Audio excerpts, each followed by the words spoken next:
Aujourd'hui, j'aimerais m'attaquer à la dernière étape qu'il vous faut pour pouvoir réaliser votre script et vos premiers appels. Tout simplement pouvoir gérer les objections de vos clients. En effet, quand vous allez faire votre petit pitch et que vous allez dérouler votre message de vente à votre client, au moment de passer à l'achat, il est normal, c'est fréquent et c'est même une bonne indication que vous avez bien couvert votre message. Il est normal d'avoir un certain nombre d'objections, ou peut-être une objection de la part du client qui, avant d'acheter, dit oui, mais, et il peut s'agir d'objections sur le prix, il peut s'agir d'objections sur le produit, oui, mais j'en ai déjà un, oui, mais je réfléchis en ce moment à en acheter un d'une autre société, oui, mais je fais déjà appel actuellement à une autre société.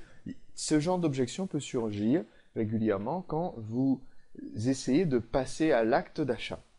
Voici, ensemble, on va voir comment traiter ces objections. Premièrement, il faut savoir que la plupart des produits et services euh, ont des objections similaires. Les produits et services varient, mais pas les objections. On retrouve fréquemment les mêmes objections sur le prix, on a déjà un fournisseur, je réfléchis à une autre solution, je ne suis pas encore sûr, il faut que j'en parle à ma femme, j'ai besoin d'un peu de temps pour réfléchir. Les objections, au bout d'un moment, quand vous aurez réalisé quelques appels, vous allez vous rendre compte que vos clients ont un petit groupe d'objections et vous qui vous demandiez peut-être est-ce que on n'a pas l'impression quand je fais mon script, est-ce qu'on n'a pas l'impression que c'est scripté? Eh bien, vous, quand vous allez appeler trois, quatre clients, c'est vous qui allez vous demander si les clients n'ont pas devant eux un script où ils vous lisent tous les mêmes objections. Donc, on va voir ensemble une méthode qui permet d'y répondre et qui permet de traiter ces objections en étant sûr qu'on avance vers la vente, qu'on ne vexe pas le client, qu'on lui montre bien qu'on comprend ses interrogations et son besoin. Premièrement, donc, c'est une méthode qui est inspirée de la méthode de Mike Brooks, qui est un consultant en méthode de vente. Donc, je vous recommande les livres qui n'ont, à ma connaissance, pas encore été traduits en français, mais il a un excellent bouquin intitulé The Ultimate Book of Phone Scripts. Donc, le but, c'est quand même d'éviter de tomber dans une spirale d'objections. C'est-à-dire que vous pouvez quelquefois vous trouver dans une situation où le client émet une objection, par exemple, euh, je ne sais pas parce que le prix me semble relativement élevé. Et si vous ne faites pas la gestion correctement par rapport à cette objection, vous risquez de, par exemple, dire oui, mais en fait, l'avantage c'est que ce prix contient aussi une garantie, c'est une garantie sur un an qui nous permet d'assurer votre produit contre le vol. Et là, vous allez potentiellement, parce que vous êtes parti tout de suite sur contrer l'objection, vous allez potentiellement susciter une deuxième qui est ah oui, donc en fait vous garantissez pas contre la casse.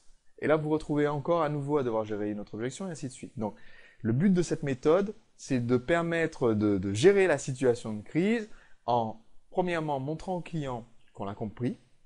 Donc, pour ça, on va utiliser la première partie de cette méthode, c'est considérer. Donc, vous allez utiliser la touche magique de votre téléphone, celle que j'appelle la touche magique. C'est la touche qui permet de passer en mode silencieux, tout simplement. Vous allez écouter votre client. Quand il vous dit oui, mais le prix est un peu élevé, vous le laissez finir sa phrase, vous le laissez parler. On n'interrompt pas un client qui exprime une objection, on le laisse l'exprimer en entier. Et je dirais même, vous le relancez pour obtenir une explication détaillée. Vous le relancez juste avec un simple ah, ah bon, ou bien un simple est-ce que vous pouvez m'en dire un petit peu plus, s'il vous plaît, ou est-ce que vous pouvez m'expliquer un petit peu pourquoi vous pensez cela, d'accord? Le but ici, c'est de laisser mon prospect s'exprimer. Et quelquefois, vous allez constater qu'en s'exprimant au sujet de son objection, en cherchant ses idées, en disant davantage, eh bien, votre prospect va résoudre son objection tout seul à moitié. C'est-à-dire, il va dire, oui, bon, voilà, c'est vrai que blablabla, argument en votre faveur, mais voilà. Et du coup, il commence tout seul à se convaincre de l'inverse et il ne reste plus qu'à le pousser un petit peu.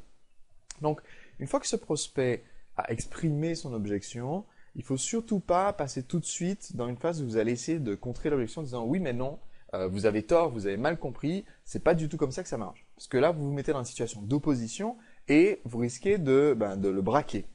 Donc, pour éviter ça, ce qu'on va faire, c'est montrer qu'on a compris en utilisant ce que Mike Brooks appelle une phrase adoucissante. C'est-à-dire tout simplement lui montrer qu'on l'a écouté pour pouvoir se mettre de son côté. Ça va être une phrase du type ah, je comprends ce qui peut vous faire penser ça. Ou bien, Ah, c'est vrai que j'ai un certain nombre de clients qui m'ont déjà fait cette remarque. Et en fait, et là, voilà, en faisant cette petite phrase, vous lui faites comprendre que, premièrement, il n'est pas nécessairement isolé, c'est pas stupide de sa part de penser ça. Il a raison par rapport aux informations qu'il a, par rapport à ce qu'il sait. Il a raison de penser cela parce que un raisonnement fréquent que tiennent certains d'autres de vos clients. Mais vous allez quand même pouvoir lui répondre. Maintenant que vous avez montré que vous êtes de son côté, ou du moins que vous comprenez ce qui peut l'amener à penser cela. Mais avant, encore une fois, de répondre, il y a une dernière étape, avant de contrer, hein, il y a une dernière étape qui est importante. Comme je vous disais, votre but, c'est d'éviter de tomber dans une spirale d'objections, de répondre à une et de tomber de Charybde dans Scylla. Donc, ce qu'on va faire, c'est qu'on va confiner l'objection. On va s'assurer que cette objection est bien à part et que si c'était un problème réglé, tout le reste est OK. Donc, ici, on va essayer d'obtenir l'accord de principe de notre client potentiel pour qu'il nous confirme qu'il s'agit du vrai problème. Parce que quelquefois, une objection en cache une autre. C'est-à-dire qu'on va vous dire quelque chose qui sert un petit peu de mascarade parce que la vraie objection, le prospect ne la comprend pas vraiment, on ne la connaît pas vraiment, mais instinctivement il sait qu'il y a un problème. Voilà, parce qu'il n'ose pas la dire. Donc, ici, vous pouvez par exemple dire Paul, écoutez, je comprends ce qui peut vous amener effectivement à penser ça. C'est une question que ont déjà pensé certains de mes prospects. Alors, avant que je vous donne quelques informations qui vont vous aider à ce sujet, laissez-moi vous poser une question. En supposant que tel problème qu'il a émis, en supposant que je puisse vous aider à régler ce petit problème particulier, par exemple, en supposant que je puisse faire en sorte que le prix rentre dans votre budget, ou alors en supposant que je puisse faire en sorte que votre conjointe puisse vous accompagner, si c'est l'objection qu'il a émise, est-ce que, dans ce cas-là, ce produit ou service correspond à la solution qu'il vous faut? Ou est-ce que c'est un projet qui peut fonctionner pour vous une fois que je vous aurai aidé à résoudre ce dernier problème? Et là, soit vous allez... En fait, ce que vous faites là, c'est que vous permettez à votre prospect de vous aider à finir la vente. Parce que soit il va vous confirmer que oui, c'est vraiment le seul point bloquant. Et dans ce cas-là, une fois que vous avez répondu, vous êtes sûr que c'est bon. Soit il va vous dire, oui, mais en fait, c'est pas vraiment ça le problème. Le problème, c'est telle autre chose. Et là, vous avez identifié la vraie objection et vous pouvez recommencer là, considérer, comprendre, confiner, etc. Donc maintenant qu'on a confiné l'objection, qu'elle est dans son coin et qu'on sait que c'est la seule cible à toucher pour pouvoir régler le problème et donner envie d'acheter, il est temps de contrer. Et pour contrer l'objection, vous allez utiliser une réponse préparée. Parce que, premièrement, vous pouvez déjà préparer un certain nombre d'objections qui sont des objections classiques que vos prospects peuvent avoir par rapport au prix, par rapport à votre type de produit. Il y a un petit nombre d'objections qui reviennent fréquemment, donc il faut les préparer. Si jamais au téléphone vous avez une objection qui est nouvelle, vous y répondez évidemment avec votre conviction, mais prenez note par la suite de ce que vous avez dit. Ça vous permettra d'améliorer la réponse, de vous dire tiens, j'aurais pu aussi mentionner ça, j'aurais pu enlever ça, ne pas parler de ça. Et vous améliorez votre réponse et c'est ce qui assure que plus tard, elle sera plus efficace quand vous allez devoir contrer la même objection chez un autre prospect. Souvenez-vous encore une fois, les produits et les services changent, les objections changent très très peu.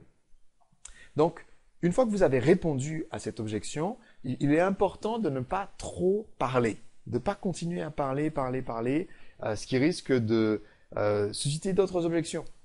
Vous pouvez, quelquefois, vous avez répondu au sujet, voilà, il a eu confirmation que sa femme peut profiter de ce service ou de ce produit avec lui, il est content, là il aurait acheté si vous aviez juste fini votre phrase et demandé de passer commande, et au lieu de ça, vous continuez à parler, et là je donnais l'exemple de la garantie tout à l'heure qui assure pas contre le vol, mais là vous commencez à dire oui, donc voilà, c'est un produit en plus qu'on vend depuis 2010, et là il dit ah bon, je pensais que c'était la nouvelle édition, et là voilà, bam, nouvelle objection.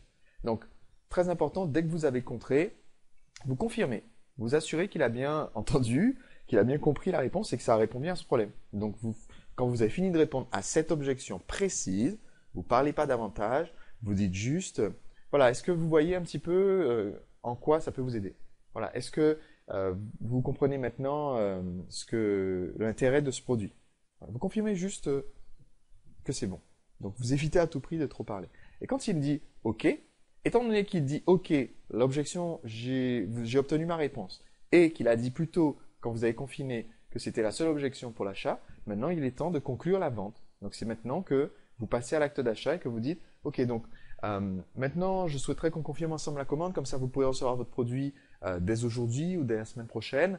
Dites-moi à quelle adresse je dois l'envoyer, s'il vous plaît. Et là, hop, on passe sur la suite et vous êtes prêt et vous prenez la commande. D'accord. Il y a un dernier point que je voulais voir avec vous, c'est tout simplement en cas d'objection répétée ou de refus déguisé de la part du client, c'est-à-dire soit il vous fait plusieurs objections d'affilée, soit il vous fait une objection que vous savez être un refus déguisé, c'est-à-dire que vous savez qu'en fait, bon, il veut dire non, quoi.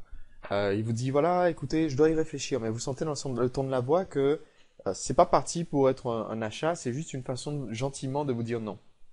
Là, il y a une technique qui est la technique des 3 cas de figure. Il s'agit de lui dire franchement quelque chose comme vous savez, Paul, la plupart du temps, quand moi je dis ça à quelqu'un qui me propose un produit, ce que je veux vraiment dire, c'est que soit je comprends pas vraiment l'offre, il y a quelque chose qui est encore flou, une zone d'ombre, soit je suis intéressé, mais je suis pas encore convaincu. Il y a quelque chose que j'ai pas encore entendu ou il me manque quelque chose pour être pleinement convaincu d'acheter. Soit, en fait, c'est que ça m'intéresse pas vraiment et je souhaite pas réellement profiter de ce produit ou service.